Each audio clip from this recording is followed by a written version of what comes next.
Hello everyone, welcome to Sunya IAS in association with Tej civils. आज हम यहाँ पे पढ़ रहे हैं रीजनिंग एंड मेंटल एबिलिटी आपके RAS 2024 के लिए।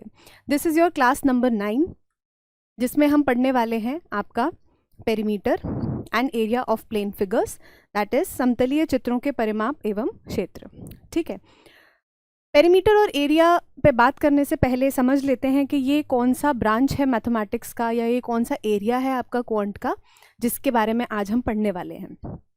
The branch of mathematics concerned with the properties and relations of points, lines, surfaces and solids, इसको आप कहते हो ज्योमेट्री या फिर ज्यामिति।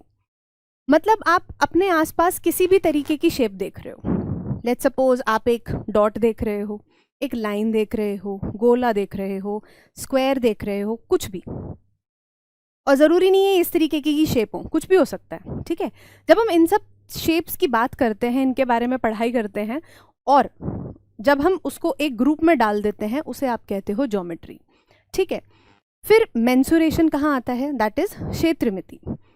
The subject of geometry which deals with the size, region and density of different forms of both 2D and 3D figures is known as mensuration। मतलब जब इन सारे शेप्स की, ठीक है, जैसे ये शेप हो गए, और ये तो ऐसे शेप्स हो गए जो आपने बोर्ड पे बना दिए किसी प्लेन फिगर पे, लेकिन आपके आसपास ऐसे शेप्स भी होते हैं जिनको आप होल्ड कर सकते हो, जैसे आपकी टेबल हो गई, या फिर आपका लैपटॉप हो गया, आपका फ़ोन हो गया।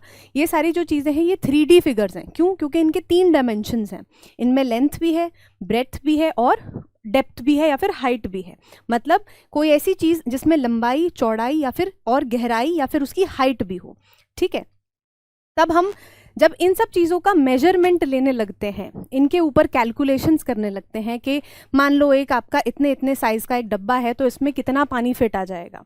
ठीक है, इस तरीके की जब आप कैलकुलेशंस करने लगते हो, आप उसको कहते हो मेंसुरेशन। ठीक है, चलो आगे बढ़ते हैं। सबसे स्मॉलेस्ट जो आपकी नंबर ऑफ लाइंस आपको चाहिए हो, मतलब सबसे कम नंबर ऑफ लाइंस आपको चाहिए हो किसी भी शेप को बनाने के लिए, या फिर किसी भी क्लोज्ड शेप को बनाने के लिए, वो होती है आपकी ट्रायंगल्स। क्यों? क्योंकि भाई अगर आप लाइन ले लो, एक लाइन ले लो, तो आप इससे कोई क्लोज शेप नहीं बना सकते। ठीक है, आपकी 2 लाइंस हो गई तो भी आप कुछ नहीं कर सकते। इनमें जब हम बात करते हैं तब हम कहते हैं कि भाई एक आप तीसरी एक और लाइन ले लो, जैसे आप ट्रांसवर्सल कहते हो, और उसके बाद हम इन पैरेलल लाइंस की प्रॉपर्टीज पढ़ते हैं। या फिर आपकी ये जो लाइंस हैं ये पैरेलल नहीं होंगी, ये आपकी इंटरसेक्ट कर रही होंगी, तो इनमें कुछ एंगल्स बन जाते हैं जिनकी हम बारे में हम पढ़ते हैं। लेकिन यहाँ अभी हमें उनकी ज़रूरत नहीं है, हम सबसे पहले क्लोज्ड फिगर्स में ही जाएंगे, क्योंकि हमारे सिलेबस में पेरीमीटर और एरिया की बात हो रही है। ठीक है, चलो, तो ये तो रहा जब हमने 2 लाइंस के लिए देखा। अब हम 3 लाइंस की बात करें तो 3 लाइन से हम एक ट्रायंगल बनाएंगे। ठीक है, ट्रायंगल क्या होता है? एक ऐसी शेप जिसमें 3 साइड्स होती हैं, और उन 3 साइड से आपकी 3 एंगल्स बन रहे होते हैं। इनके ही बेसिस पे आपने ट्रायंगल्स को 2 पार्ट्स में डिवाइड कर रखा है। पहला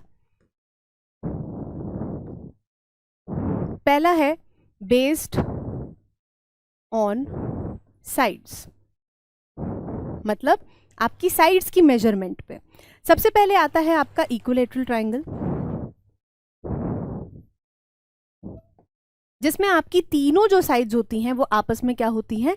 इक्वल होती हैं। मतलब अगर इस ट्रायंगल में ये 2 सेंटीमीटर है, ये भी 2 सेंटीमीटर होगा, और ये तीसरी साइड भी 2 सेंटीमीटर की ही होगी। ठीक है, अच्छा, उसके बाद चलते हैं आगे आइसोसेलेस पे। आइसोसेलेस ट्रायंगल जो होता है उसमें कोई भी 2 साइड्स जो होती हैं वो आपस में इक्वल होती हैं। जैसे ये वाली, मतलब अगर ये 2 सेंटीमीटर है तो ये भी 2 सेंटीमीटर होगी। यहाँ पे ये भी 2 सेंटीमीटर हो सकती है, वो अलग बात है, लेकिन ऐसे ट्रायंगल जिसमें 2 साइड्स तो कम से कम इक्वल हैं ही, उनको हम आइसोसेलेस ट्रायंगल कहते हैं। तो यहाँ पे कुछ भी हो सकता है, 3 भी हो सकता है, 4 भी हो सकता है, 5 भी हो सकता है, डजंट मैटर। ठीक है, फाइनली तीसरा जो आता है उसे कहते हैं हम स्केलीन ट्रायंगल। स्केलीन ट्रायंगल ऐसा होता है जिसमें तीनों की तीनों साइड्स आपस में इक्वल नहीं होती। लेट्स सपोज ये 1 सेंटीमीटर का है, ये 2 सेंटीमीटर का है, और ये 3 सेंटीमीटर का है। ठीक है, अच्छा, इसके बाद आते हैं, ये तो हो गई साइड्स के ऊपर बात। ठीक है, अब एंगल्स के ऊपर बात करते हैं। एंगल्स में सबसे पहले आप कैसे डिवाइड करते हो? सबसे पहले है एक्यूट एंगल्ड ट्रायंगल। मतलब एक्यूट, पहले तो ये समझ लेते हैं कि एक्यूट एंगल होता क्या है। एक्यूट एंगल वो एंगल्स होते हैं जो आपके 90 से छोटे होते हैं। मतलब एक्स अगर कोई एंगल है तो अगर वो 90 डिग्री से छोटा है तो उसे आप क्या कहते हो, एक्यूट एंगल कहते हो। ठीक है, तो अगर कोई ट्रायंगल ऐसा है जिसके तीनों एंगल्स जो हैं वो क्या हैं, 90 से छोटे हैं, तो आप उस ट्रायंगल को कहते हो एक्यूट एंगल्ड ट्रायंगल। अच्छा, आगे बढ़ते हैं। अब 90 से कम की बात कर ली तो 90 से ज़्यादा की भी बात करनी पड़ेगी। तो ऐसा ट्रायंगल जिसमें कोई एक एंगल आपका 90 से बड़ा हो, यहाँ पे जो x है वो क्या होगा, बड़ा होगा 90 डिग्री से, तब आप उसको कहोगे ऑब्ट्यूस एंगल ट्रायंगल। अब इसमें ध्यान देने वाली बात यह है कि जो एक्यूट एंगल ट्रायंगल होता है उसमें तीनों ही जो एंगल्स होते हैं वो 90 से छोटे होते हैं, लेकिन ऑब्ट्यूस एंगल ट्रायंगल में आपका एक ही एंगल 90 से बड़ा होता है, क्योंकि अगर दो एंगल 90 से बड़े हो गए तो वो ट्रायंगल ही नहीं बन पाएगा। मान लो ये साइड के बीच में 90 से ज़्यादा एंगल है, अगर मैं तीसरे साइड में भी दूसरा एंगल भी बनाने जाऊंगी 90 डिग्री से बड़ा, तो वो कभी भी तीसरे साइड से मिलेगा ही नहीं कहीं पे। ठीक है, तो ऑब्ट्यूस में आपका एक एंगल क्या होता है, 90 से बड़ा होता है। एंड फाइनली ऐसा ट्रायंगल जिसमें एक एंगल 90 डिग्री के बराबर हो उसे आप क्या कहते हो, राइट एंगल्ड ट्रायंगल।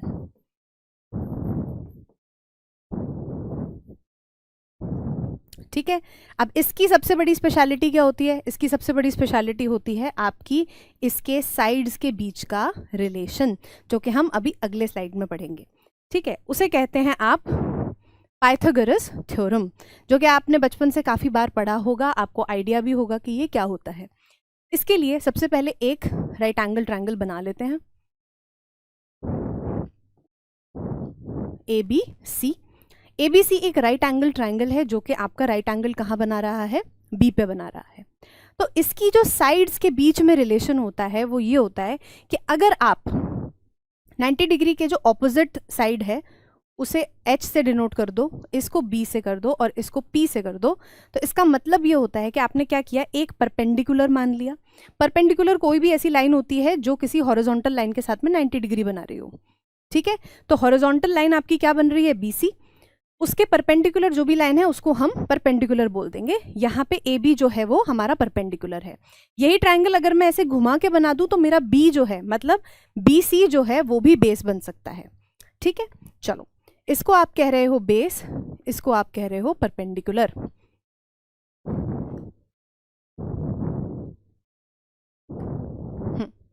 तो इनके बीच में रिलेशन ये होता है कि आपका जो परपेंडिकुलर और बेस है अगर उसका स्क्वायर लेके ऐड कर दिया जाए तो जो तीसरी साइड है उसके स्क्वायर के बराबर हो जाता है, और उस तीसरी साइड को हम कहते हैं हाइपोटेन्यूज। ठीक है, तो ये रिलेशन होता है आपके किनके बीच में, साइड्स के बीच में, एक राइट एंगल्ड ट्रायंगल के लिए। क्लियर?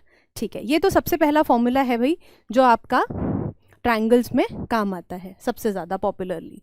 फिर अब बात करते हैं पेरीमीटर की। तो पेरीमीटर होता क्या है, किसी भी चीज़ की बाउंड्री को आप पेरीमीटर कहते हो, किसी भी चीज़ की मतलब किसी भी शेप की बाउंड्री को। जैसे अगर मैं इस तरीके से कोई भी शेप बना लूँ, ठीक है, तो इन सारी लाइंस का जो भी मेजरमेंट होगा उनको मैं ऐड कर दूँ, ठीक है, तो उसे मैं बोलूँगी पेरीमीटर। ठीक है, पेरीमीटर हम यूजुअली ऐसे फिगर्स के बारे में बात करते हैं जहाँ पे हमने लाइंस को यूज़ करके फिगर्स बनाए हो। अभी हम ट्रायंगल की बात कर रहे हैं, तो मतलब जो तीन साइड्स हैं अगर हम उनको ऐड कर दें तो हमें पेरीमीटर का फॉर्मूला मिल जाएगा, और वही यहाँ पे फॉर्मूला है। तो A + B + C is the formula for perimeter of a triangle, जहाँ पे A B C क्या है, आपके ट्रायंगल की साइड्स हैं। क्लियर? अच्छा, अब एरिया पे आ जाते हैं। एरिया क्या होता है, एरिया आपका होता है अगर कोई भी क्लोज्ड फिगर है तो जितना वो जगह घेर रहा है कहीं पे भी,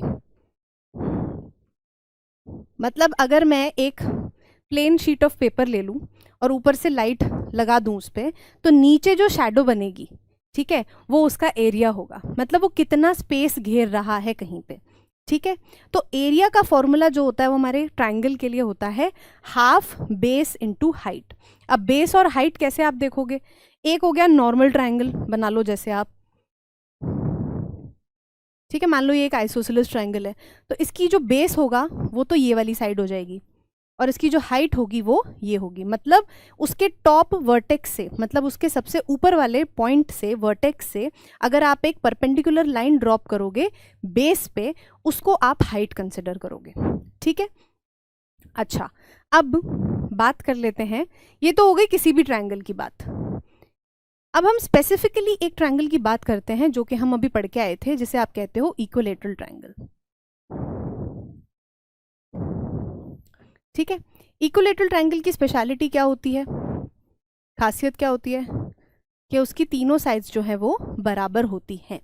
अब ट्रायंगल से रिलेटेड दो और टर्म्स होती हैं। पहली एक होती है मीडियन और एक होती है आपकी ऑल्टीट्यूड। ठीक है, मीडियन क्या करता है, अगर आप सबसे टॉप वर्टेक्स से बेस पे एक लाइन ड्रॉ करो, अगर वो आपके नीचे वाले दोनों, जो नीचे वाली साइड है मतलब जो बेस है, अगर उसको दो इक्वल पार्ट्स में डिवाइड कर देती है तो हम उसको बोलते हैं मीडियन।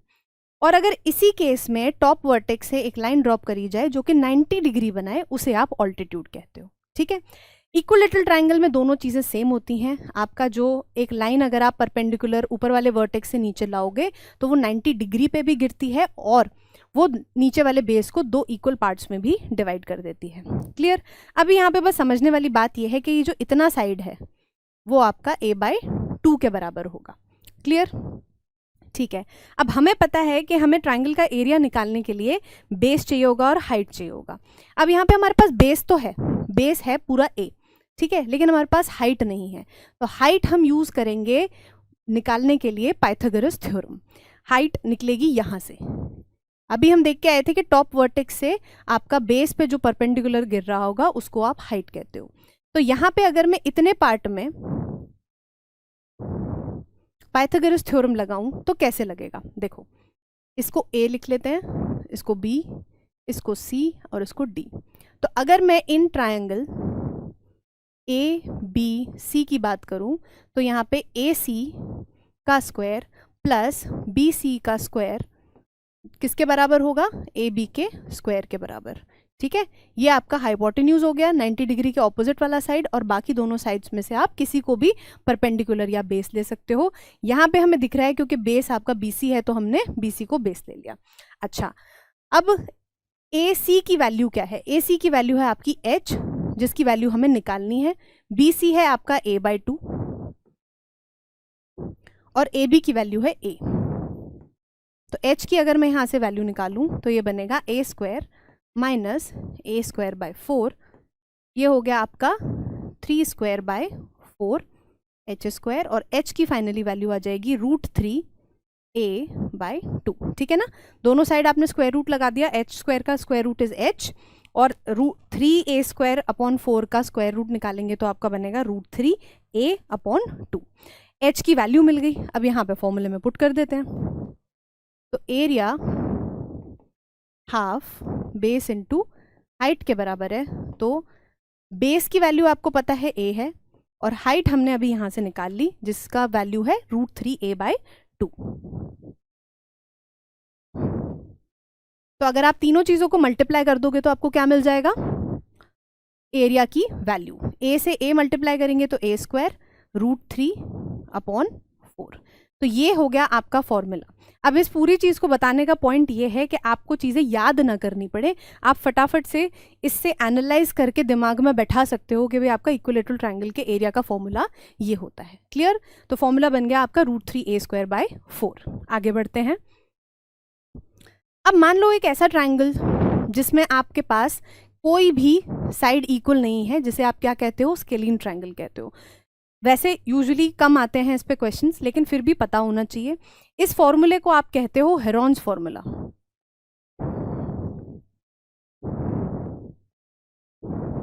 ठीक है, इसमें आपको क्या करना होता है, एक s की वैल्यू कैलकुलेट करनी होती है जिसे आप कहते हो सेमी पेरीमीटर। तो सेमी पेरीमीटर की वैल्यू आप निकालते हो इससे a + b + c/2, और फिर उस s को आप इसमें पुट करते हो जो आपको एरिया का फॉर्मूला देता है, जो कि है √s, s - a, s - b और s - c।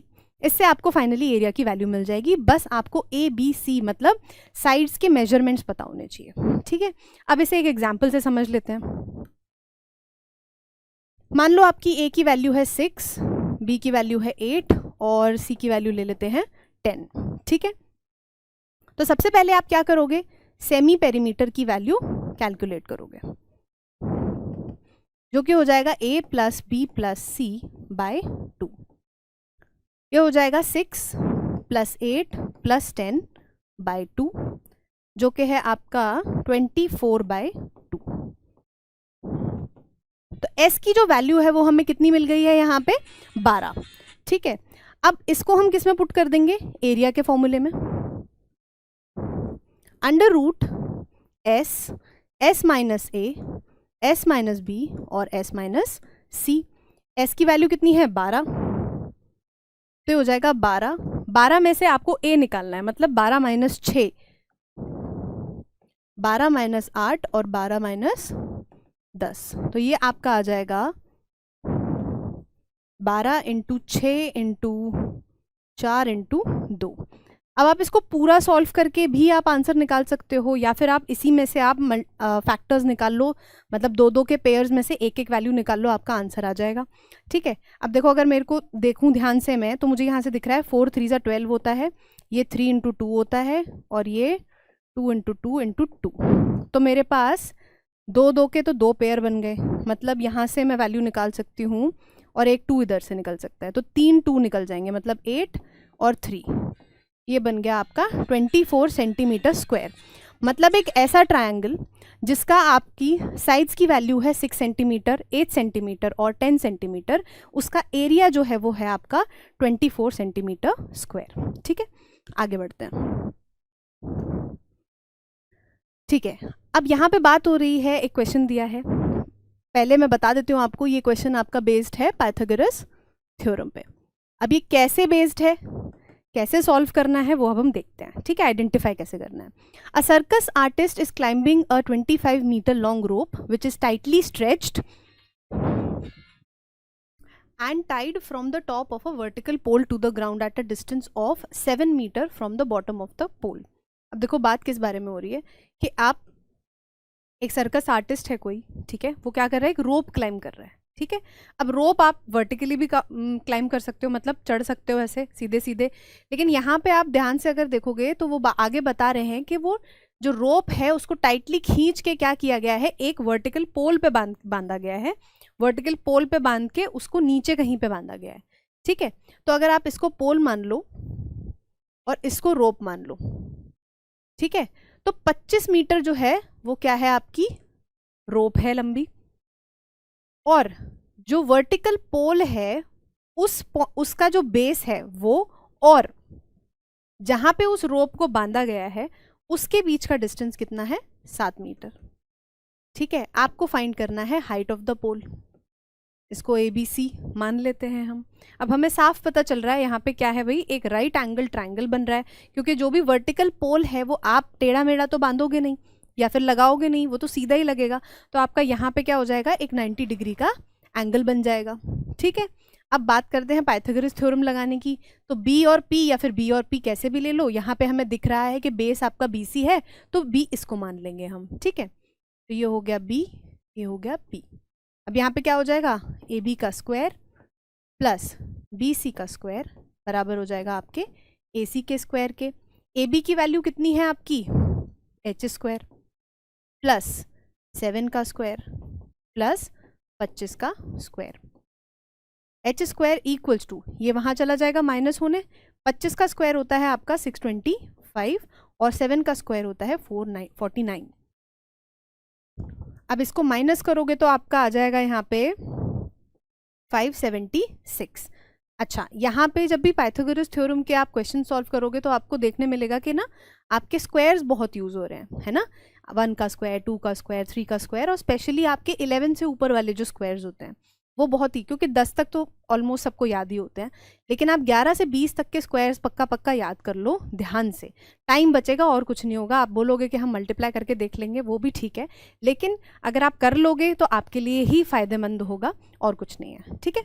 चलो अब 576 जो है वो किसका स्क्वायर होता है, वो होता है आपका 24 का स्क्वायर। तो h की वैल्यू कितनी मिल गई हमको, 24 मीटर। ठीक है, आगे बढ़ते हैं। अब अगला क्वेश्चन है आपका, A B is a vertical trunk of a huge tree with A being the point where the base of the trunk touches the ground. A B जो है वो ट्रंक है, ट्रंक है मतलब एक तना है किसी पेड़ का। अब पेड़ जो है भाई, अब हम मान के चलेंगे, अब आप ऐसे बोलो कि पेड़ टेढ़े मेढ़े भी होते हैं, वो भी ठीक है, मान लिया, लेकिन यहाँ पे अभी हम बात कर रहे हैं तो वो कह भी रहे हैं कि भाई वर्टिकल ट्रंक है, ठीक है, सीधा है। तो आपका एक पेड़ है जिसमें ए जो है वो उसका बेस है, ठीक है, ए जो है वो उसका बेस है, मतलब नीचे है जमीन पे जहां पे पेड़ स्टार्ट हो रहा है। Due to a cyclone the trunk has been broken at C. अब क्या हो रहा है कि जो ट्रंक है वो कहाँ टूट गया है, एक किसी पॉइंट पे टूट गया, सी पॉइंट पे, जो कि आपका हाइट पे है 12 मीटर। मतलब नीचे से जो डिस्टेंस है सी पॉइंट का वो कितना है, 12 मीटर है, ठीक है। Broken part is partially attach to the vertical portion of the trunk at C. मतलब यहाँ पे क्या हो रहा है कि आपका जो पेड़ है ना वो एकदम टूट के गिर नहीं गया है, उसका कुछ पार्ट टूटा है और उससे हल्का सा अटैच्ड है अभी भी, ठीक है। तो अगर अटैच्ड है तो भाई ये वाला जो पार्ट है वो क्या हुआ होगा, ऐसे करके नीचे गिर गया होगा, है ना, ठीक है। If the end of the broken part touches the ground eight D. अब जो ऊपर वाला जो पोर्शन है वो ऐसे एकदम नीचे आके लग गया है, वो किस पॉइंट पे आया है, डी पे आ गया है, which is at a distance of 5 metre from A. अब ये जो पॉइंट है वो क्या है, 5 मीटर दूर है पॉइंट ए से। Then original height of the trunk is, आपसे ट्री या फिर ट्री के ट्रंक की ओरिजिनल हाइट, मतलब उसकी असली हाइट पूछी जा रही है, समझ गए। तो यहाँ पे भाई हमें दिख रहा है दोबारा से क्या बन रहा है, एक राइट एंगल ट्रायंगल बन रहा है, ठीक है। राइट एंगल ट्रायंगल कौन सा है आपका, ए सी डी, ठीक है। अब इसमें हम क्या करेंगे, पाइथागोरस थ्योरम लगाएंगे, by Pythagoras theorem A C का स्क्वायर प्लस ए डी का स्क्वायर बराबर हो जाएगा आपके डी सी के स्क्वायर के। आप ए C D C D A कोई दिक्कत नहीं है, आप कैसे भी लिख सकते हो। ए सी का स्क्वायर जो है वो कितना हो गया, 12, मतलब ए सी की वैल्यू 12 है। ए डी आपका हो जाएगा 5 का स्क्वायर और डी सी स्क्वायर यहाँ से आएगा 144 plus 25 equals to D C का स्क्वायर, ये आपका आ जाएगा 169 डी सी स्क्वायर, और जो डी सी 169 13 का स्क्वायर होता है, ठीक है। तो डी सी की वैल्यू कितनी आ गई, 13 आ गई। अब यहाँ पे आप फटाक से क्या करोगे, आप पहला वाला ऑप्शन, या फिर इसमें दिया नहीं है, मान लो अगर दिया होता तो आप 13 मीटर मार्क कर देते फटाफट, लेकिन यहाँ पे आपसे पूछा है, ध्यान दो, height of the trunk. DC जो है वो हाइट ऑफ द ट्रंक नहीं है, वो उस पार्ट की हाइट है जो टूट के गिरा है। पूरा जो हाइट है वो तो भाई ये है, तो ये अगर 13 है, ये 12 है, तो ओरिजिनल हाइट आपकी कितनी बनेगी, ओरिजिनल हाइट आपकी होगी B C plus C A, that is 13 plus 12 जो हो जाएगा 25 मीटर, और इसका आंसर आपका हो जाएगा बी, ठीक है। आगे बढ़ते हैं, ठीक है। अब ये तो थी आपकी उन शेप्स की बात जो 3 लाइनों से बनते हैं, ठीक है। उसके आगे आने वाले जो हैं वो नेचुरली भाई 4 शेप के, मतलब 4 साइड्स के बारे में बात करेंगे। तो जो 4 साइड को मिला के या फिर जोड़ के आप शेप बनाते हो उसे हम कहते हैं क्वाड्रिलेटरल या फिर चतुर्भुज, ठीक है। इसमें क्या होता है, 4 साइड्स होती हैं और 4 आपके एंगल्स होते हैं, ठीक है। ये अलग अलग तरीके के होते हैं, आपने मतलब देखे होंगे, स्क्वायर हो गया, ये बहुत पॉपुलर है, रेक्टेंगल हो गया, ठीक है, इनके बारे में भी हम प्रॉपरली पढ़ेंगे। ये आपका रोम्बस हो गया, ठीक है, ये आपका ट्रेपीजियम हो गया, इन सब के बारे में अभी हम पढ़ेंगे, ठीक है। और ये हो गया आपका पैरेललोग्राम, ठीक है। इनकी स्पेशलिटीज सबकी अलग अलग होती हैं, अभी के लिए हमें बस ये देखना है कि क्वाड्रिलेटरल जो होता है, चतुर्भुज जो होता है, उसमें 4 साइड्स होते हैं और 4 ही एंगल्स होते हैं, ठीक है। आगे बढ़ते हैं,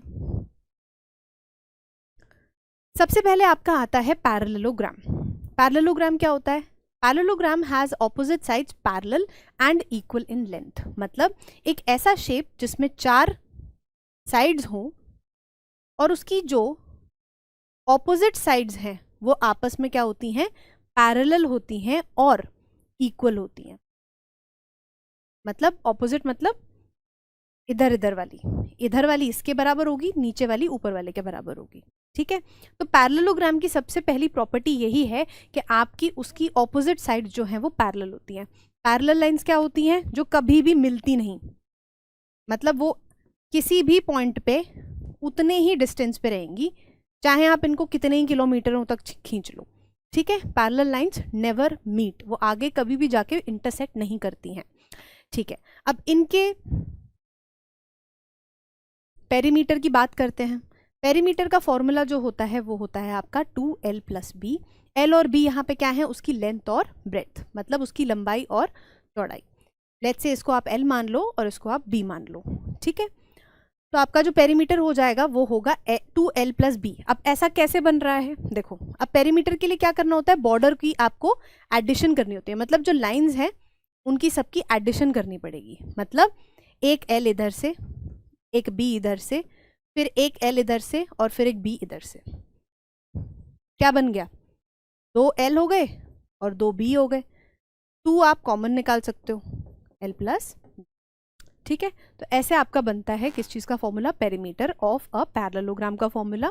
और आपका जो एरिया है, अब एरिया में हम l और b की बात नहीं कर रहे, हम यहाँ पे बात करेंगे बेस और हाइट की। ठीक है, क्यों? क्योंकि l और b आपके कुछ एंगल पे हैं, आप उनको मल्टीप्लाई करोगे ना तो आपको ये वाला एरिया भी मिलेगा और ये वाला एरिया भी मिलेगा। ठीक है, तो उससे क्या होगा? आपकी जो वैल्यू है वो सही नहीं आएगी। तो एरिया जब आप कैलकुलेट करते हो तो आप बात करोगे बेस और हाइट की, जो कि आपका कौन सा होता है?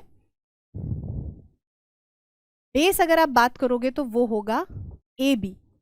अगर मैं क्वाड्रिलैटरल को, मतलब पैरेललोग्राम को ABCD से डिनोट करूं तो ये जो होगा वो आपका होगा बेस, और हाइट होगी आपकी इस वाले वर्टेक्स से परपेंडिकुलर जो आप ड्रॉप करोगे इस लाइन की लेंथ। ठीक है, तो आपकी हाइट यहां से आ जाएगी और एरिया का फॉर्मूला है बेस इनटू हाइट। ठीक है जी, find the area of a parallelogram with base 12 centimetre and height 4 centimetre. क्या पूछा जा रहा है? एरिया पूछा जा रहा है किसी पैरेललोग्राम का जिसमें आपकी बेस की वैल्यू और हाइट दी हुई है। तो बेस कितना है?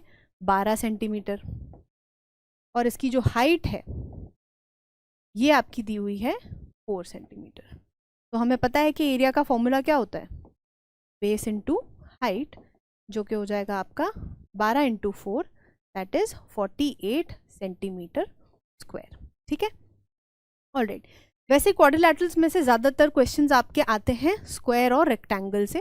पैरेललोग्राम में आपको बस इतना पता है कि इसका फॉर्मूला क्या है, उतना काफ़ी है। ठीक है, आगे बढ़ते हैं। ठीक है जी, अब आता है एक स्पेशल टाइप ऑफ क्वाड्रिलैटरल या फिर एक स्पेशल टाइप ऑफ पैरेललोग्राम, उसको आप कहते हो rectangle. A rectangle is a four-sided shape where every angle is a right angle। मतलब इसके बारे में क्या स्पेशल है कि इसके जो चारों एंगल्स बनते हैं ये आपके सारे 90 डिग्री के होते हैं। ठीक है, मतलब ऑल 4 एंगल्स, मतलब सारे चारों एंगल्स जो हैं इस शेप के वो आपस में बराबर हैं और 90 डिग्री के हैं। ठीक है, also the opposite sides are parallel and of equal length. आपके जो ऑपोजिट साइड्स हैं वो आपकी पैरेलल भी हैं और इक्वल लेंथ की भी हैं, जो कि हम जानते हैं किसकी डेफिनेशन होती है? पैरेललोग्राम की। मतलब एक रेक्टेंगल एक स्पेशल टाइप ऑफ पैरेललोग्राम होता है जिसकी क्या होती है? चारों एंगल्स बराबर होती हैं। क्लियर? ठीक है जी, इसकी भी आपकी पेरीमीटर का फॉर्मूला क्या हो जाता है? एक लेंथ होगी, एक ब्रेड्थ होगी, या फिर b और l मान लो ऐसे, 2l + b। और एरिया यहाँ पे आपका सिंपल निकलता है, उसमें बेस और हाइट की बात नहीं होती, क्योंकि इसमें हाइट जो है वो सेम हो जाएगी। यहाँ पे देखो, इस वाले वर्टेक्स से आप परपेंडिकुलर ड्रॉप करोगे 90 डिग्री पे आएगा, तो आपका b जो है वो h बन जाता है। ठीक है, तो फॉर्मूला सीधा बनता है l × b। क्लियर? आगे बढ़ते हैं। अच्छा, अब एक स्पेशल टाइप ऑफ रेक्टेंगल होता है आपका एक स्क्वायर, मतलब जिसमें क्या होता है कि आपका it has equal sides and every angle is a right triangle. अभी हम पढ़ के आए थे कि ऑपोजिट साइड्स पैरेलल होती हैं, वो आपका पैरेललोग्राम होता है। अब उसी पैरेललोग्राम में अगर आप चारों एंगल को 90 कर दोगे और ऑपोजिट साइड्स को इक्वल कर दोगे तो आपका रेक्टेंगल बन गया। अब यहाँ पे आप चारों साइड्स को बराबर कर दो, ऑपोजिट साइड्स को पैरेलल कर दो, चारों एंगल्स को इक्वल कर दो, तो आपको मिल जाता है स्क्वायर। ठीक है, तो बेसिकली स्क्वायर जो होता है वो एक स्पेशल टाइप ऑफ रेक्टेंगल है जहाँ पे एल और बी की वैल्यू बराबर होती है। ठीक है, अच्छा अब पेरीमीटर के लिए क्या करना पड़ेगा, सिंपल चारों साइड्स को ऐड करना पड़ेगा, a plus A plus A plus A, जो कि आपका बन जाएगा 4a, और l इंटू बी हम एरिया करते थे और l और b की यहाँ पे क्या वैल्यू है, a और a, तो यहाँ पे बन जाएगा a स्क्वायर। ठीक है, चलो अब इसके ऊपर क्वेश्चंस देख लेते हैं। The area of a square is equal to 5 times the area of a rectangle of dimensions 5 into 16. What is the perimeter of the square? देखो अब बात हो रही है कि एक कोई स्क्वायर है, ठीक है, जिसकी साइड है a, और एक कोई रेक्टेंगल है जिसकी साइड्स हैं l और b। ठीक है, तो जो इसका एरिया है वो इसका 5 गुना है। ठीक, इक्वेशन बना सकते हैं। एरिया का फॉर्मूला होता है a स्क्वायर, या फिर आप यहां लिख लो area of square equals to 5 times area of rectangle. ठीक है, यहां दिया हुआ है, तो एरिया ऑफ स्क्वायर आपका हो गया a square, 5 into area of rectangle is l into B. l into B की आपको वैल्यू दी हुई है, कितनी है, 5 इंटू 16। a स्क्वायर मतलब दोनों साइड क्या करना है आपको, रूट लगाना है, मतलब रूट लगाएंगे तो यहाँ a बन जाएगा और ये हो जाएगा 5 इंटू 5 इंटू 4 इंटू 4 का रूट, ये हो जाएगा आपका 20। अब पूछा क्या है आपसे, what is the perimeter of the square, square का पेरीमीटर, और पेरीमीटर का आपका क्या फॉर्मूला होता है, 4a, वो हो जाएगा आपका 4 इंटू 20 दैट इज 80 सेंटीमीटर। ठीक है, अब इसमें ऑप्शन कौन सा सही हो जाएगा, डी ऑप्शन। आपको यूनिट का ध्यान रखना है बहुत ज़्यादा, यहाँ पे 80 सेंटीमीटर स्क्वायर भी दिया हुआ है, तो 80 सेंटीमीटर स्क्वायर नहीं होगा क्योंकि सेंटीमीटर स्क्वायर आपकी किसकी यूनिट होती है, एरिया की यूनिट होती है, यहाँ पे पेरीमीटर की बात हो रही है। ठीक है, चलो अगला question. What will be the cost of building a fence around a square plot with area equal to 225 square feet if the price per foot of the building is building the fence is ₹5? अब देखो यहाँ पे सबसे पहले बात समझना ये ज़रूरी है कि आपको किस चीज़ की वैल्यू निकालनी है, किस चीज़ को कैलकुलेट करना है। वो पूछ रहे हैं कि आपको एक फेंस बनाने के लिए कितनी कॉस्ट लगेगी। फेंस का मतलब क्या है, फेंस कहाँ लगाते हो आप, किसी भी आप जगह को ले लो, आप फेंस उसके बाउंड्री पे ही तो लगाते हो, अगर ये फेंस है इसकी तो, है ना, तो मतलब यहाँ पे पेरीमीटर की बात हो रही है, एरिया की बात नहीं हो रही है। अच्छा, अब उसमें क्या दे रखा है, आपको एरिया दे रखा है, पेरीमीटर स्क्वायर का पेरीमीटर निकालो चाहे एरिया निकालो, आपको एक ही चीज़ कैलकुलेट करनी होती है जो कि है आपका ए। मतलब अगर आपको ए पता है तो आप दोनों चीज़ें कैलकुलेट कर सकते हो। ठीक है, चलो अब देखते हैं यहाँ पे क्या गिवन है। Area is equal to 225 square feet. अब स्क्वायर फीट डजंट मैटर, आपको ज़्यादा नहीं सोचना है इसमें, square feet, square centimetre, square metre, ये सब आपकी एरिया की यूनिट्स होती हैं जो कि आप ऐसे लिखते हो। ठीक है, इसमें स्क्वायर बस यहाँ पे पहले लिखा हुआ है, बस थोड़ा सा कंफ्यूज करने के लिए। ठीक है, अच्छा अब एरिया का फॉर्मूला क्या है, ए स्क्वायर, ये हो गया आपका 225 के बराबर, ए की वैल्यू यहाँ से आ जाएगी 15 फीट। ठीक है, अब आपको कॉस्ट निकालनी है, कॉस्ट होगी आपकी 1 फीट की कॉस्ट कितनी है, 5 रुपये। तो टोटल आपको क्या करना पड़ेगा, बस पेरीमीटर से मल्टीप्लाई करना पड़ेगा 5 को, तो पेरीमीटर हो गया आपका 4a, तो 5 इंटू 4 इंटू 15, ये आपका हो जाएगा 60, 60 इंटू 5 300। तो जो कॉस्ट है वो आपकी कितनी आ जाएगी, 300 रुपये। किसकी, एक बिल्डिंग के अराउंड फेंस बनाने के लिए, नहीं, आपकी एक स्क्वायर प्लॉट के अराउंड आपकी फेंस बनाने के लिए यू विल नीड 300 रुपीज़। ठीक है, चलो next question. The area of a square is 256 square centimeter, that is centimeter square only.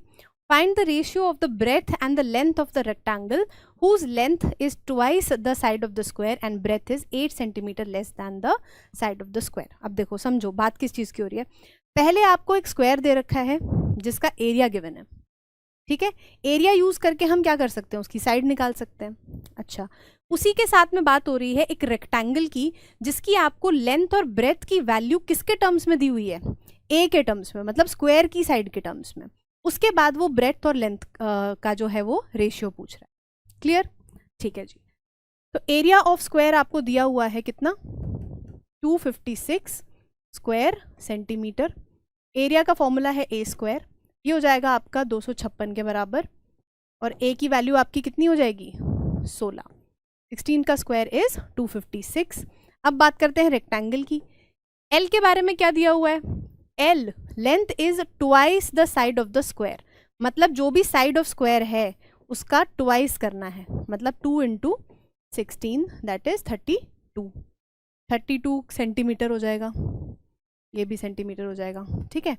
और बी की वैल्यू कितनी गिवन है आपको, breadth is 8 centimetre less than the side of the square. जो भी ए है उससे 8 सेंटीमीटर कम है इस रेक्टेंगल की ब्रेथ. मतलब 16 में से 8 निकाल दो, 8 बचेगा. तो बी की वैल्यू कितनी हो गई, 8 सेंटीमीटर. अब आपसे रेशियो किसका पूछा है, ब्रेथ एंड लेंथ का. ध्यान देना, लेंथ इनटू ब्रेथ नहीं पूछा है, लेंथ इज टू ब्रेथ नहीं पूछा है, ब्रेथ इज टू लेंथ पूछा है. मतलब बी इज टू एल निकालना है आपको, जो कि हो जाएगा ए 8 इज टू 32, 8 4 जा 32. ये हो जाएगा आपका 1 इज टू 4. ठीक है. ऑप्शन में वो आपको दोनों देगा ताकि आप कंफ्यूज हो जाओ. ठीक है. आंसर यहाँ पे क्या हो जाएगा, 1 इज टू 4. ठीक है, आगे बढ़ते हैं. What is the percentage change in the area of a square whose side is increased by 20%? अब देखो परसेंटेज चेंज क्या होता है, मतलब आपने क्या किया, किसी भी शेप की एक साइड को, या एक मतलब जो भी साइड दी हुई है, अगर रेक्टेंगल है तो एल को कुछ चेंज कर दिया, बी को चेंज कर दिया, फिर स्क्वायर की बात हो रही है तो सिर्फ ए को चेंज कर दिया. चेंज कैसे किया, हो सकता है मैं उसमें 2 सेंटीमीटर बढ़ा दूं. ठीक है. अब एक चेंज होता है परसेंटेज चेंज. ठीक है, मतलब जितनी भी वैल्यू है उसमें मैंने क्या किया है, उसका 20% और बढ़ा दिया है. ठीक है. अब इसमें क्या है, 10 हो, 20 हो, 30 हो, 40 हो, कुछ भी हो, मुझे बस उसमें 10% निकाल के उसमें ऐड कर देना है. ठीक है. तो अब वो यहाँ पूछ रहा है कि अगर मैं किसी स्क्वायर के साइड को 20% से बढ़ा दूं तो उसके एरिया में क्या चेंज आएगा, एरिया में कितना चेंज आएगा, एरिया कितने परसेंट से बढ़ जाएगा. ठीक है. इसका आपके पास फॉर्मूला होता है, परसेंटेज चेंज का फॉर्मूला होता है कि आपने क्या करना है, जो नई वैल्यू है, मतलब चेंज के बाद की जो वैल्यू आई है वो आपको उसमें से घटाना है ओल्ड वैल्यू को. इस पूरे वैल्यू को आपको डिवाइड करना है ओल्ड वैल्यू से और मल्टीप्लाई कर देना है 100 से. तो this is the formula for percentage change in any value. ठीक है. अच्छा, सबसे पहले अब हम समझ लेते हैं कि ए में क्या चेंज आ रहा है. ठीक है, यहाँ पे लिख लेते हैं ओल्ड वैल्यू, यहाँ पे लिख लेते हैं न्यू वैल्यू. ठीक है. ओल्ड वैल्यू मतलब सबसे पहले एक तो डायमेंशन लिख लेते हैं ए. ठीक है. अब ए में आप क्या चेंज कर रहे हो, ए में आप चेंज कर रहे हो A dash equals to A plus 20% of A. यही हो रहा है. ए में हम इंक्रीज कर रहे हैं किस चीज का, 20%, और 20% किस चीज का, ए का. ठीक है. अब ये कैसे निकलेगा, ए प्लस 20/100 ऑफ ए. ये हो जाएगा 5 या फिर इसको सिंपल डेसिमल में ही लिख लेते हैं, उससे आपकी कैलकुलेशन जो है वो थोड़ी सी इजी हो जाएगी. अब यहाँ पे क्या हो जाएगा, ए प्लस, अगर मैं डेसिमल लगा दूं तो ये बन जाएगा 0.2 ए, जो कि हो जाएगा 1.2 ए. ठीक है. तो ए डैश की जो वैल्यू है वो कितनी है, 1.2 ए है. ठीक है. अब यहाँ पे एरिया की पुरानी वैल्यू कितनी हो जाएगी, ए स्क्वायर. यहाँ पे एरिया की पुरानी वैल्यू कितनी हो जाएगी, इसका स्क्वायर 1.2 ए का होल स्क्वायर. ये हो जाएगा आपका 1.44 ए स्क्वायर. अब आपको कुछ नहीं करना है, आपको ओल्ड वैल्यू मतलब ओल्ड एरिया की वैल्यू और न्यू एरिया की वैल्यू आपको किस में डाल देनी है, फॉर्मूले में, ठीक है। अब देखो परसेंटेज चेंज का फॉर्मूला है आपका न्यू वैल्यू। सबसे पहले देखो new value minus old value, मतलब 1.44 ए स्क्वायर माइनस ए स्क्वायर अपॉन ओल्ड वैल्यू मतलब ए स्क्वायर, और इसमें आपको मल्टीप्लाई करना है 100। ए स्क्वायर तीनों जगह कैंसिल हो जाएगा, कॉमन आएगा, डिनोमिनेटर से कैंसिल हो जाएगा। यहाँ बचेगा 1.44 माइनस 1 मतलब 0.44 अपॉन 1 इंटू 100, जो कि हो जाएगा आपका 44%। मतलब अगर किसी स्क्वायर का एरिया साइड जो है वो मैं 20% से बढ़ा देती हूँ तो उसका एरिया जो है वो पहले जो भी था उसका अब 44% इंक्रीज हो जाएगा, ठीक है। तो इसका आंसर कौन सा हो जाएगा? B option. क्लियर? चलो इसी के जैसा एक और क्वेश्चन देखते हैं जो कि आपका किस में लग रहा है, रेक्टेंगल में लग रहा है। क्या हो रहा है? A gardener increased the area of his rectangular garden by increasing its length by 40%। ध्यान दो, increasing its length by 40%। Length जो है वो इंक्रीज करी जा रही है 40% से, और विड्थ जो है वो है 20% से कम करी जा रही है। मतलब अगर L पुरानी वैल्यू है और L डैश आपकी नई वैल्यू है, B आपकी पुरानी है और B डैश आपकी नई वैल्यू है, तो यहाँ पे क्या हो रहा है? L प्लस 40% ऑफ L, और यहाँ पे क्या हो रहा है? B माइनस 20% ऑफ B, ठीक है। सेम फॉर्मूला से अब हम क्या करेंगे? वैल्यू निकाल लेंगे। ये हो जाएगा L प्लस 0.4 ऑफ L, ये बनेगा 1.4 ऑफ L, और यहाँ पे B डैश की वैल्यू बनेगी B माइनस 0.8 ऑफ B, जो कि बन जाएगा 0.8 ऑफ B, 0.2, ठीक है। B डैश की वैल्यू हो गई यहाँ पे, L डैश की वैल्यू हो गई यहाँ पे। अब ओल्ड एरिया कितना हो जाएगा? L इंटू B, L भी लिख लेते हैं इसको, और न्यू एरिया कितना हो जाएगा? ये हो जाएगा 1, या फिर L डैश और B डैश लिख लेते हैं, फॉर्मूले में पुट कर लेंगे सीधा, ठीक है। तो फॉर्मूला क्या कहता है भाई? आपको फॉर्मूले में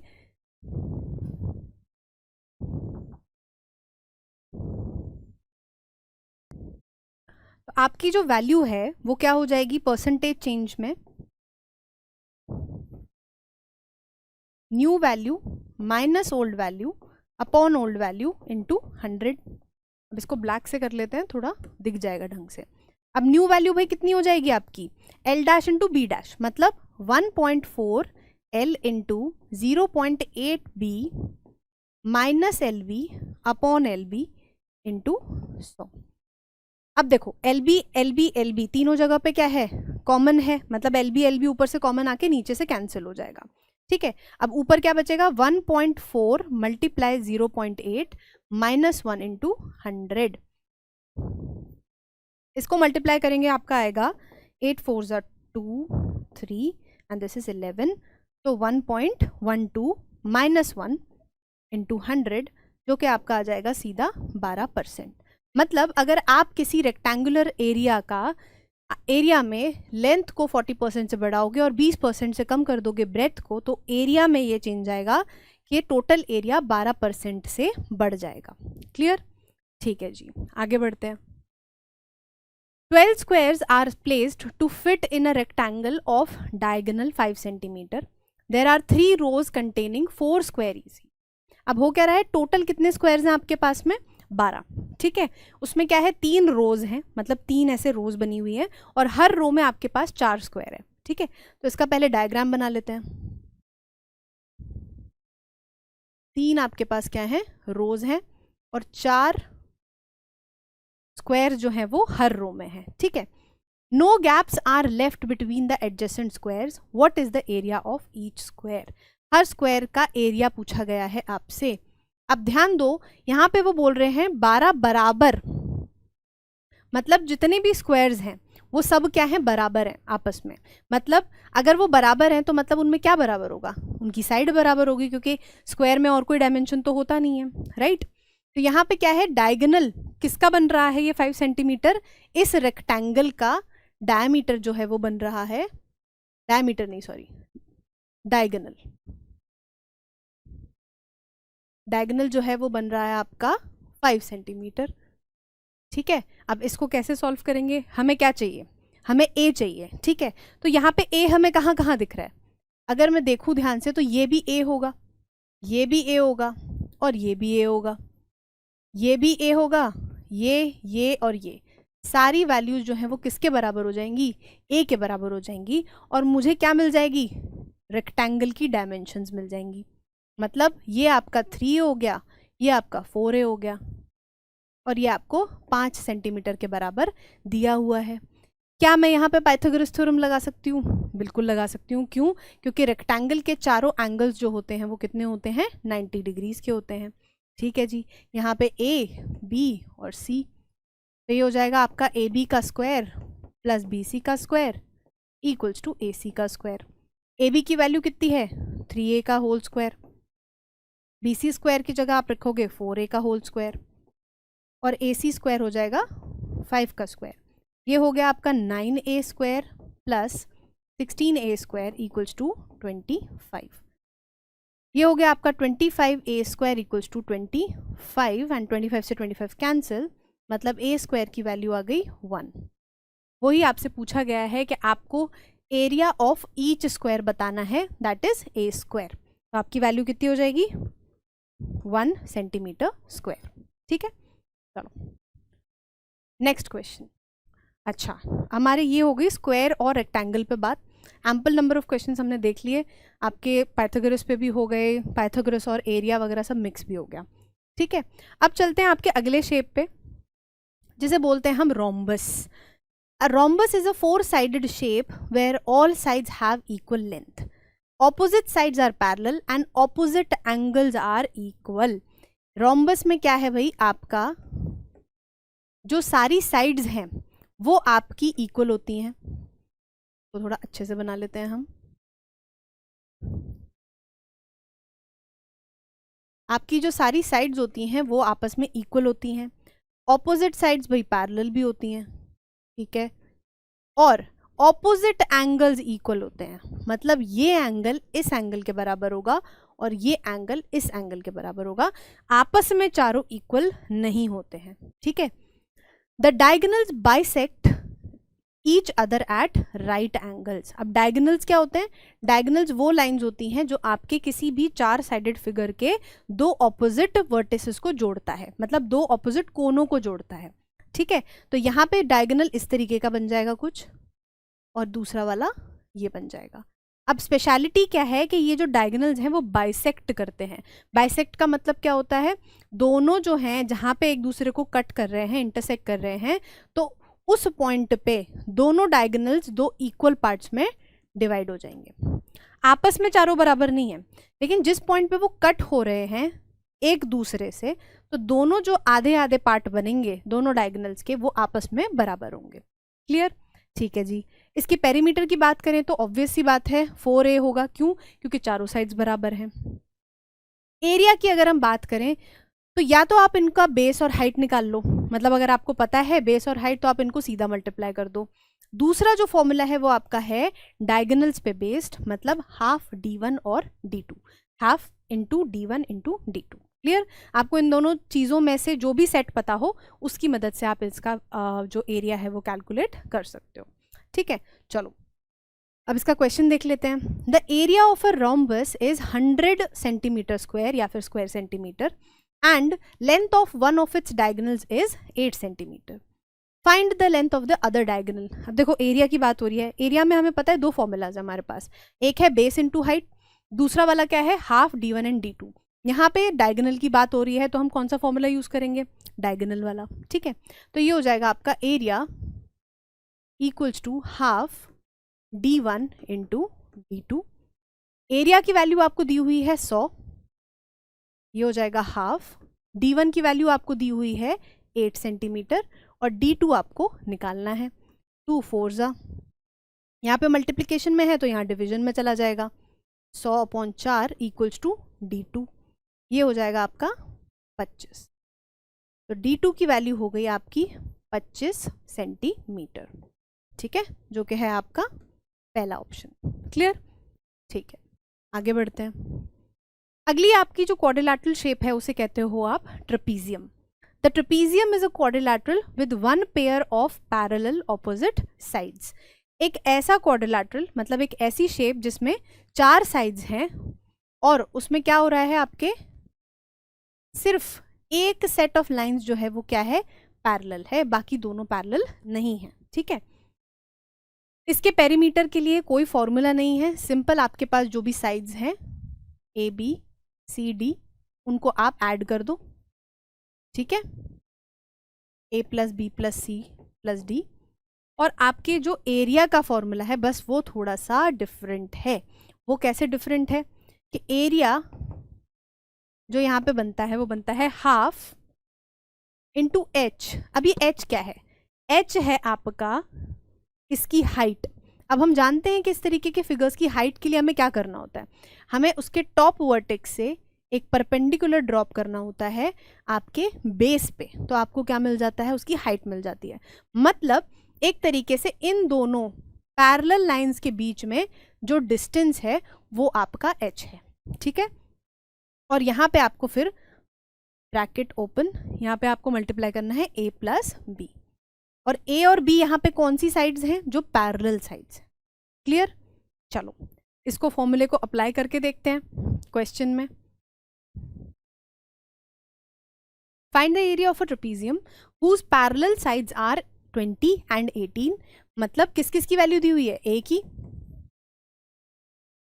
और b की कितनी दी हुई है, और the distance between them is, मतलब जो पैरेलल लाइंस हैं उनके बीच में डिस्टेंस कितना दिया हुआ है, h, दैट इज 15 सेंटीमीटर। ठीक है, अगर वो सीधा बोल दें the height of the trapezium is, मतलब ट्रेपीजियम की जो हाइट है वो 15 सेंटीमीटर है, तो भी सेम बात है। दोनों पैरेलल लाइंस के बीच का जो डिस्टेंस है वो 15 सेंटीमीटर है, तो भी सेम बात है। ठीक है, फॉर्मूला क्या है, area equals to half h into a plus B.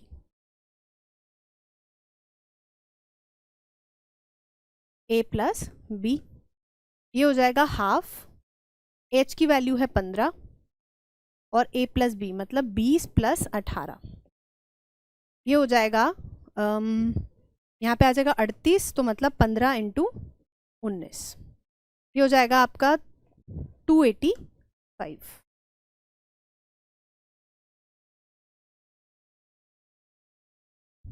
ठीक है, तो एक ट्रेपीजियम जिसकी आपको पैरेलल साइड्स की डिमेंशंस दी हुई थी 20 और 18, और उनके बीच का जो एरिया डिस्टेंस था वो था 15 सेंटीमीटर मतलब हाइट, उसका एरिया आपका आ जाएगा 285 सेंटीमीटर स्क्वायर। ठीक है, चलो नेक्स्ट। अब फाइनली हम 4 साइडेड फिगर्स से हटके अगर उसके आगे जाना चाहो तो भी होते हैं पेंटागन, हेक्सागन, जिनके 5 साइड होती हैं, 6 साइड होती हैं, 7 साइड होती हैं, पर उनके बारे में हम यहाँ पे नहीं पढ़ने वाले हैं, आपके सिलेबस में सिर्फ क्वाड्रिलैटरल्स तक ही है। ठीक है, अब चलते हैं आप, जब हम स्ट्रेट लाइन से हटके हम सर्कल पे चलते हैं, मतलब कर्व्ड लाइंस पे चलते हैं।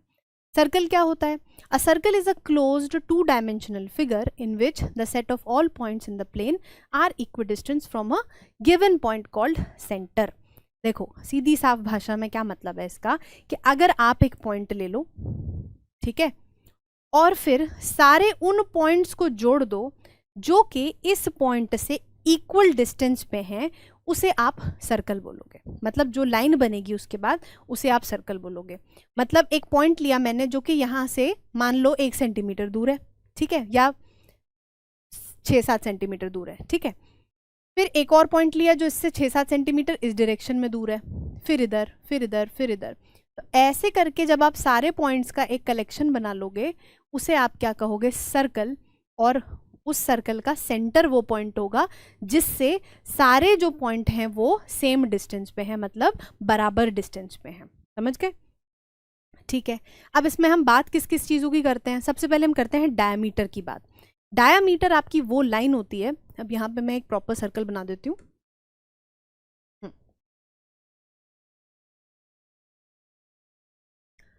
डायमीटर आपकी वो लाइन होती है जो किन्हीं भी 2 ऑपोजिट पॉइंट्स को सर्कल पे ज्वाइन करती है, लेकिन एक कंडीशन है कि जो लाइन है वो आपकी सेंटर से पास कर रही होनी चाहिए। मतलब कुछ इस तरीके से, ठीक है।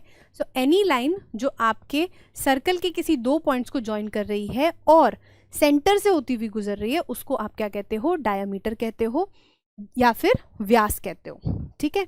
उसके बाद अगला पॉइंट क्या है कि भाई डायमीटर और रेडियस में क्या फ़र्क होता है। रेडियस वो लाइन होती है जो कि आपके किसी भी पॉइंट, सर्कल पे किसी भी पॉइंट को आपके सेंटर से जोड़ देती है। ठीक है। अब इन दोनों के बीच में रिलेशन ये होता है कि रेडियस जो होता है उसको अगर आप 2 से मल्टीप्लाई करो, मतलब रेडियस का दुगना जो है वो डायमीटर है। देखो अगर आप डायग्राम से भी देखोगे तो आपको पता लग जाएगा। देखो सेंटर से लेके यहाँ तक का डिस्टेंस आर है और सेंटर से लेके यहाँ तक का भी डिस्टेंस आर है, तो मतलब अगर आप कैसे भी डी बनाओगे तो वो हमेशा आर का दुगना ही आएगा। ठीक है। तो डायमीटर जो है वो क्या हो गया, ट्वाइस ऑफ आर हो गया। उसके बाद बात करते हैं सरकमफेरेंस की। सरकमफेरेंस कुछ नहीं होता, मतलब पेरीमीटर ही होता है। बेसिकली सर्कल की बाउंड्री की बात हो रही है यहाँ पे। ठीक है। उसका आपके पास एक फॉर्मूला है, दैट इज 2πr। मतलब 2 की तो वैल्यू आपको पता ही है। पाई एक आपका इरेशनल वैल्यू होती है जो कि हम यूज़ करते हैं एरिया ऑफ सर्कल्स को निकालने के लिए। इसकी वैल्यू होती है आपकी 22/7 और आर आपको पता चल जाएगा जब भी आपको क्वेश्चन में गिवन होगा। ठीक है। अब यहाँ पे पाई की जो है ना 22/7 भी होती है वैल्यू और 3.14 भी होती है। अगर क्वेश्चन में मेंशन्ड है तो आप वही वैल्यू यूज़ करो, और अगर नहीं मेंशन्ड है तो आप सीधा 22/7 कर लो, 3.14 भी कर लो अगर आपको कैलकुलेशन में सहूलियत मिलती है तो कोई दिक्कत नहीं है। ठीक है। अब फाइनली एरिया की बात कर लेते हैं। तो एरिया का आपके पास फॉर्मूला क्या है, πr²। ठीक है। यहाँ पे सिर्फ आर आ रहा है 2πr, और उसमें क्या हो रहा है, 2 जो है आगे वाला वो आर के ऊपर चला जा रहा है, मतलब r² बन रहा है। Just a way to remember. ठीक है। तो एरिया की वैल्यू हो गई आपकी πr²। चलो कुछ क्वेश्चंस देख लेते हैं। अच्छा हाँ, उससे पहले एक बार सेमी सर्कल की भी बात कर लेते हैं भाई। सर्कल का आधा, सेमी मतलब आधा, अर्धवृत्त मतलब क्या है कि एक सर्कल का आप हाफ ले लो, उसे आप क्या कहते हो, सेमी सर्कल। ठीक है। इसको दोबारा यहाँ बना लेते हैं। सारी चीज़ें वही हैं, इसमें भी आपका एक सेंटर है। ठीक है। जिसके इक्विडिस्टेंट सारी पॉइंट ली गई हैं। बस फ़र्क ये है कि आपने एक डायमीटर बनाया है और उसके सेकंड हाफ को यहाँ पे नहीं लिया है। ठीक है। अब देखो यहाँ पे सरकमफेरेंस तो इसका πr है, मतलब जो इसका कर्व्ड वाला एरिया है वो πr हो जाएगा। कैसे, पूरे सर्कल का जो सरकमफेरेंस था वो 2πr था, इसको अगर मैं आधा कर दूं तो वो क्या बन जाएगा, πr, है ना। पूरे सर्कल का आधा ही तो हो रहा है सेमी सर्कल के लिए। तो यहाँ पे आपको सरकमफेरेंस की वैल्यू तो कितनी मिल जाएगी, πr मिल जाएगी। लेकिन जब मैं पेरीमीटर की बात करूंगी, अब यहाँ पे मैं पेरीमीटर की बात क्यों कर रही हूँ, पेरीमीटर की बात मैं इसीलिए कर रही हूँ क्योंकि यहाँ पे एक लाइन भी है जो कि कर्व्ड नहीं है, इसीलिए हम पेरीमीटर की भी बात करेंगे, जो हो जाएगा आपका πr + 2r या फिर πr + d। तो perimeter of a semi circle जो होता है वो होगा आपका πr + d। ठीक है। Area of a circle, area of a semi circle. ठीक है। सेमी सर्कल का एरिया क्या हो जाएगा भाई, एग्जैक्टली हाफ। तो πr² आपके सर्कल का एरिया होता है, उसको 2 से डिवाइड कर दिया तो आपको क्या मिल गया, सेमी सर्कल का एरिया मिल गया। क्लियर। चलो, A piece of wire when bent to form a circle will have a radius of 14 centimetre. वो बोल रहे हैं कि भाई अगर आपके पास एक तार है, ठीक है, उस तार को आपने मोड़ के क्या किया है, एक सर्कल बनाया है, तो वो सर्कल जो है वो कितने सेंटीमीटर का बन रहा है, 14 सेंटीमीटर का। और ये 14 सेंटीमीटर क्या है, उसका रेडियस है। सर्कल से रिलेटेड क्वेश्चंस पे आपको हमेशा ध्यान रखना है कि रेडियस दिया हुआ है या फिर डायमीटर दिया हुआ है। ठीक है। तो आर यहाँ पे गिवन है कितना, 14 centimetre. If the wire is bent to form a square, the length of a side of square is, वो पूछ रहे हैं कि भाई अगर आपने सेम वायर जो है वो क्या किया, पहले सर्कल बनाया और अब आपने उसका एक स्क्वायर बना दिया, मतलब पहले सेम लेंथ ऑफ वायर से आपने क्या किया, एक सर्कल बनाया और अब आपने क्या किया, एक स्क्वायर बना दिया। अब सर्कल के लिए तो भाई एक ही डायमेंशन चाहिए होती है, वो है आर, जो कि मुझे गिवन है यहाँ पे। ठीक है।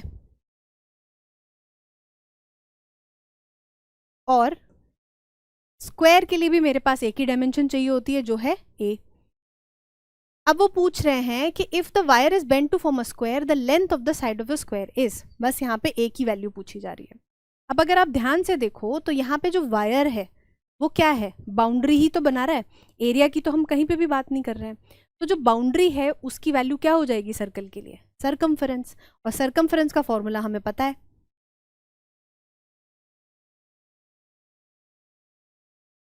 सरकमफेरेंस का फॉर्मूला हो गया आपका 2πr। तो मतलब इस सरकमफेरेंस को हम क्या लिख सकते हैं, length of wire, length of wire है आपकी 2πr, 2 इंटू 22/7 इंटू 14, 7 2 ज़ा 14, ये कितना आ गया 88 सेंटीमीटर। मतलब जो वायर आपने यूज़ किया वो कितने सेंटीमीटर का है, 88 सेंटीमीटर का। उसी वायर को यूज़ करके अब आपने एक स्क्वायर बना दिया, मतलब पेरीमीटर ऑफ स्क्वायर जो है वो किसके बराबर हो जाएगा, लेंथ ऑफ वायर के। पेरीमीटर आपका हो गया 4a, लेंथ ऑफ वायर आपको कितनी गिवन है 88, तो a की वैल्यू आपकी कितनी आ गई 22 सेंटीमीटर। ठीक है, तो इससे आपको पता चला कि अगर हम एक शेप से दूसरे शेप में कन्वर्ट करके किस तरीके से फॉर्मूले को अप्लाई कर सकते हैं, मतलब अगर हम ऐसे शेप कन्वर्ट कर रहे हैं तो आपको कैसे फॉर्मूले लगाने हैं। ठीक है, तो इसका आंसर जो हो जाएगा वो होगा सी ऑप्शन। ठीक, आगे बढ़ते हैं। A wire is in the form of a circle of radius 3.5 meter is bent in the form of a rectangle whose length and breadth are in the ratio of 6:5. What is the area of rectangle? अब देखो यहाँ पे वो बात कर रहे हैं कि एक वायर जो है वो किसके फॉर्म में है, एक सर्कल के फॉर्म में है। अच्छा ठीक है, पिछले वाले क्वेश्चन में आप क्या कर रहे थे, सर्कल बनाया था फिर आपने स्क्वायर बना दिया। यहाँ पे क्या कर रहे हो, आप एक सर्कल बना रहे हो उसके बाद एक रेक्टेंगल बना रहे हो, प्रोसेस पूरा सेम हो जाएगा। ठीक है, तो देखो लेंथ ऑफ वायर किसके बराबर होगा, सरकमफेरेंस के बराबर होगा, जो कि है 2πr। ये हो जाएगा 2 इंटू 22/7 इंटू 3.5। ठीक है, ये हो गया भाई आपका 2 इंटू 22, 7 0.5, 7 5 35 होता है, यहाँ पे आ गया 0.5। अब देखो 0.5 और 2 को मल्टीप्लाई करेंगे, 5 2 10, डेसिमल लगाएंगे 1 बचेगा, तो सरकमफेरेंस यहाँ से कितना आ गया सीधा 22 सेंटीमीटर। मतलब आपकी जो वायर की लेंथ है वो आपकी है 22 सेंटीमीटर के बराबर। ठीक है, अब उसी वायर को आपने क्या किया है, एक रेक्टेंगल बना लिया है उससे, जिसकी जो साइड्स हैं वो क्या हैं 6:5 के रेशियो में है। जब भी हमें कोई दो चीज़ें रेशियो में गिवन होती हैं उनकी ओरिजिनल वैल्यू, उनकी असली वैल्यू हम कैसे लिख लेते हैं, x को मल्टीप्लाई करके। मतलब कि कोई एक ऐसा नंबर है जो दोनों में अगर मैं मल्टीप्लाई करूंगी तो वो मुझे ओरिजिनल वैल्यू दे देगा। ठीक है, अच्छा अब देख लेते हैं भाई, यहाँ पे ये जो 22 सेंटीमीटर है वो लेंथ ऑफ वायर है। ठीक है, अब लेंथ ऑफ वायर किसके बराबर हो जाएगी, पेरीमीटर के बराबर, किसके, पेरीमीटर ऑफ रेक्टेंगल के बराबर। लेंथ ऑफ वायर है आपकी 22, पेरीमीटर ऑफ रेक्टेंगल हो गया 2l प्लस b, ये हो गया 22 इक्वल्स टू 2, l की वैल्यू कितनी है 6x, b की वैल्यू कितनी है 5x। यहाँ पे आके आपका आ जाएगा 22 equals to 6 plus 5, 6x plus 5x कितना बना 11x, 11 इंटू 2 कितना बना 2x, 22x, 22 से 22 कैंसिल, x की वैल्यू कितनी आ गई 1। इसका मतलब जो साइड्स हैं वो क्या हैं 6 और 5 ही हैं। ठीक है, what is the area of the triangle, area का फॉर्मूला हमें पता है, तो यहाँ पे ब्लैक कलर से लिख लेते हैं। साइड्स मिल चुकी हैं तो एरिया ऑफ रेक्टेंगल हो जाएगा l into B, that is 6 into 5, that is 30 centimetre square. ठीक है, तो इसका मतलब मीटर स्क्वायर, तो मतलब आंसर हो गया आपका ए ऑप्शन 30 मीटर स्क्वायर। चलो जी आगे बढ़ते हैं। The radius of a wheel is 22.4 centimetre. अब देखो क्या हमें पता चल रहा है कि radius of a wheel, wheel का मतलब क्या है, किसी भी चीज़ का टायर है ना, टायर जो है वो किस शेप में होगा, सर्कुलर शेप में होगा। मतलब यहाँ पे हम रेडियस और सर्कल की बात कर रहे हैं, तो हमें समझ में आ रहा है कि अब हमें कौन से फॉर्मूले यूज करने हैं, ठीक है।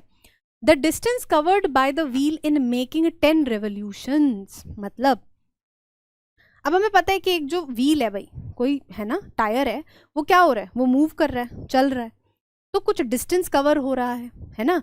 अब वो पूछ रहे हैं कि अगर एक व्हील है जिसका रेडियस 22.4 सेंटीमीटर है, तो वो आपका 10 चक्कर में कितना डिस्टेंस कवर कर रहा है।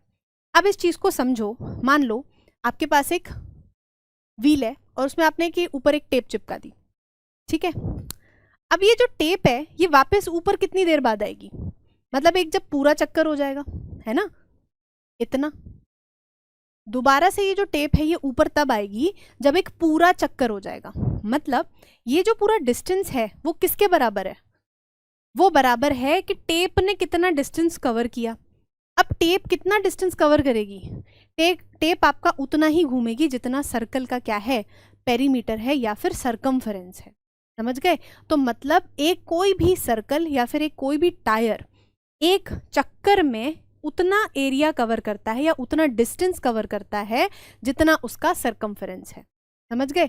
तो मतलब एक चक्कर में कितना एरिया डिस्टेंस कवर कर रहा है, सरकमफेरेंस के बराबर। तो 10 चक्कर में कितना करेगा, 10 इंटू सरकमफेरेंस, बस इतना ही सॉल्व करना है इसमें, ठीक है। अब देखो, distance covered equals to 10 into circumference of wheel, ठीक है। ये हो जाएगा 10 into 2 pi R, 10 into 2 into 22/7, आर की वैल्यू आपकी कितनी गिवन है, 22.4। अब यहाँ पे ध्यान देने वाली बात है, कभी कभी डायमीटर गिवन होता है, आपको फॉर्मूले में आर ही यूज करना है, तो इस चीज का पक्का पक्का ध्यान रखो, ठीक है। तो ये हो जाएगा 7 3 ज़ा 21 डेसिमल 7 2 ज़ा 14, 3.2 10 32 बचेगा यहाँ पे, इंटू 2 इंटू 22, ठीक है जी। ये हो गया आपका 32 इंटू 44, करके देख लेते हैं, 4 2 ज़ा 8 12, दोबारा से यही आ जाएगा, ये हो गया 804, ये हो गया 1408 मीटर्स। तो 1408 मीटर्स दूरी जो है वो आपका एक व्हील तय करेगा जब वो क्या कर रहा है, आपका 10 रेवोल्यूशंस ले रहा है, और उस व्हील का जो रेडियस है वो कितना है आपका 22.4 सेंटीमीटर, ठीक है। आई होप यहाँ पे समझ आ गया होगा आपको, ठीक है जी। तो ये क्वेश्चन है आपके RAS 2021 का, ठीक है। A rectangular room is 12 meter long, 6 meter wide and 4 meter high.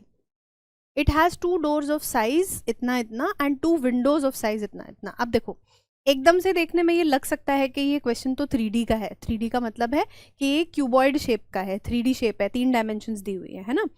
लेकिन आपके सिलेबस में एरिया ऑफ प्लेन फिगर्स ही है, ठीक है। तो इसको आप सिंपल कैसे सॉल्व कर सकते हो भाई, क्यूबॉइड जो है आपका कमरा जो है, अगर उसमें किसकी बात हो रही है, वॉल्स की बात हो रही है, ठीक है, वॉल्स की बात हो रही है, तो वॉल्स भी क्या हैं, आपकी रेक्टेंगल्स ही तो हैं, राइट। तो बस आपको उसी तरीके से बात करनी है उसमें। अब क्या बताया कि एक रूम है जो कि लंबाई और उसकी चौड़ाई दे रखी है, कितनी है, 12 मीटर लॉन्ग है और 6 मीटर वो चौड़ा है, ठीक है। और उसकी हाइट दी हुई है 4 मीटर्स हाइट। तो अगर हम उसकी एक साइड की वॉल देखेंगे तो वो किस तरीके की दिखेगी, लेंथ होगी उसकी 12 मीटर और हाइट उसकी होगी 4 मीटर। तो पहली जो वॉल है वो कुछ इस तरीके की दिखेगी, है ना। और उसके ऑपोजिट, क्योंकि रेक्टेंगुलर रूम है तो उसके ऑपोजिट जो वॉल होगी उसके भी यही डायमेंशन होंगे, है ना। तो 2 वॉल्स के तो ये डायमेंशन हो गए, ठीक है। और दूसरी क्या बन जाएगी आपकी, b इंटू एच, एच आपका 4 है और b कितना दिया हुआ है 6, और बाकी जो दोनों वॉल्स हैं उनके डायमेंशंस कितने हो जाएंगे, 6 और 4 हो जाएंगे, ठीक है। अच्छा, अब वो बोल रहे हैं कि इसमें इस कमरे में 2 डोर्स हैं और 2 विंडोज हैं।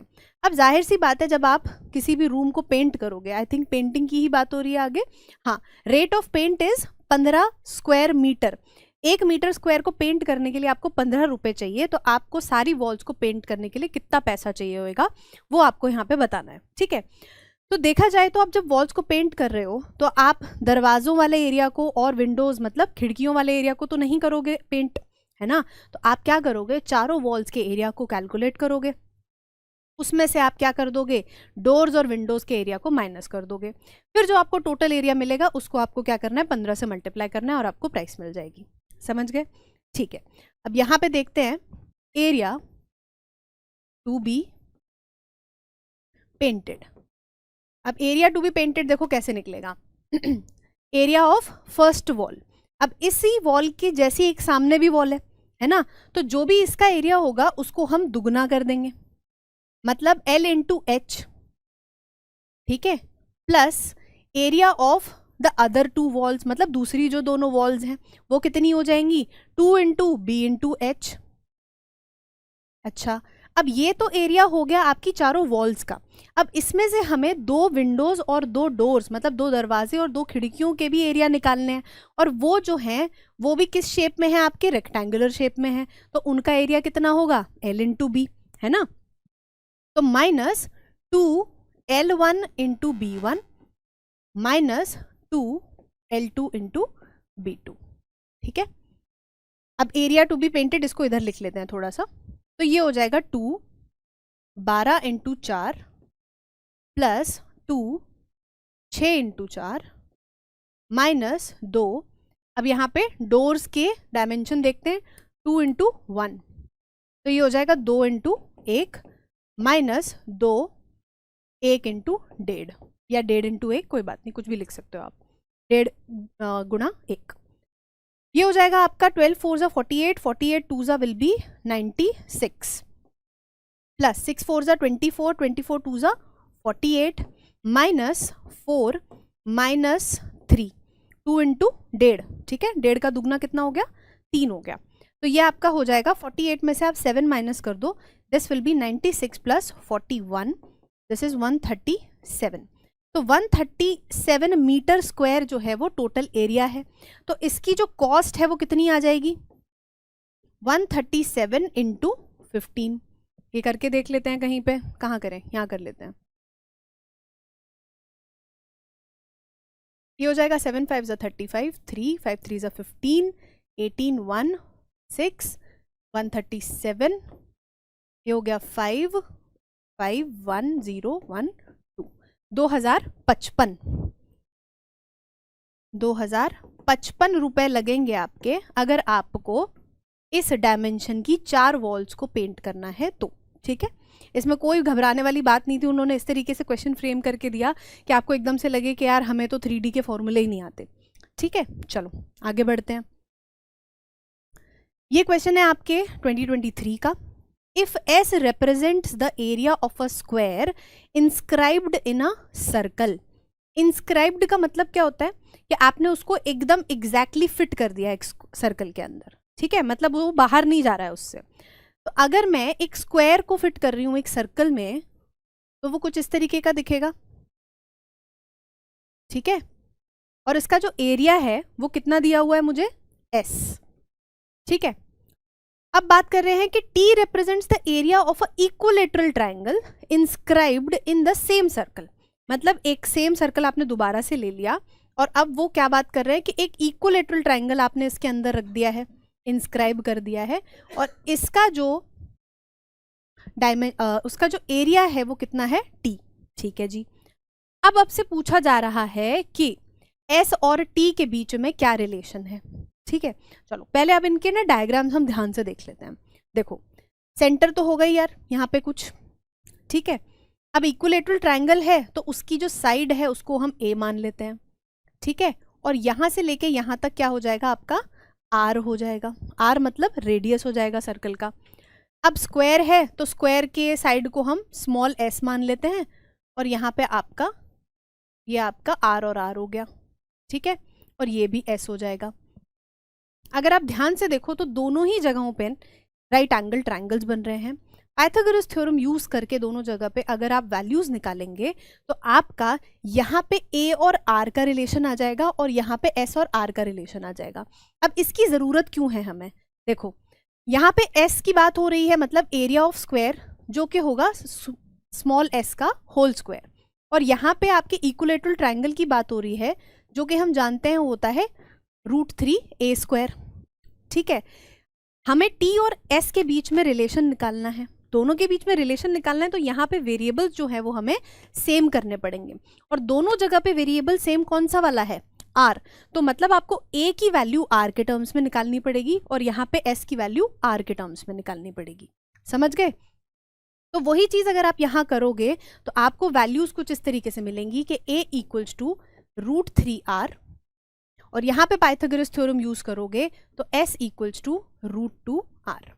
बस इन वैल्यूज को आपने पुट करना है यहाँ पे, तो t की वैल्यू कितनी आ जाएगी, √3/4 a², a की वैल्यू कितनी है, √3 का होल स्क्वायर, √3r का होल स्क्वायर, ये हो जाएगा आपका √3 × 3r² अपॉन 4, और यहाँ पे s की वैल्यू आ जाएगी आपकी √2r का होल स्क्वायर, जो कि हो जाएगा आपका 2r²। ठीक है, अब s और t की वैल्यू का जो रिलेशन है वो कुछ इस तरीके का है, हमें दिख रहा है कि t अपॉन s, या फिर मतलब बेसिकली रेशियो की बात हो रही है, तो हम क्या करेंगे, t और s को डिवाइड कर देंगे, यहाँ पे यहाँ लिख लेते हैं, तो t/s इक्वल्स टू, t की वैल्यू कितनी आ जाएगी, 3√3 × r² अपॉन 4, और s की वैल्यू यहाँ पे कितनी आ जाएगी, 2r², r² से r² कैंसिल हो गया, यहाँ पे बन जाएगा 8, आप 8 को ऊपर ले जाओ, 8t इक्वल्स टू 3√3s। ये किसके जैसा दिख रहा है, 3√3t नहीं, 3√3s के साथ मल्टीप्लाइड है यहाँ पे, बट 4t है, 8t, ये रहा आपका चौथा ऑप्शन जो है वो सही हो जाएगा। इसमें बस ध्यान देने वाली बात ये है कि आपको इक्विलेटरल ट्रायंगल के डायमेंशन की वैल्यू r के टर्म्स में चाहिए, जो कि r क्या है, सर्कल का रेडियस है। दोनों की वैल्यूज आपने अलग अलग निकाली, उनको डिवाइड करा, उनके बीच का रिलेशन आ गया। क्लियर? बस एक यही दो क्वेश्चंस आपके रीसेंट टाइम्स में पूछे गए हैं। आई होप आपको सारा समझ में आ गया होगा, और इसी के साथ हमारा जो है perimeter and area of plane figures, that is समतलीय चित्रों के परिमाप एवं क्षेत्र का टॉपिक खत्म होता है। This is all for this class. Thank you.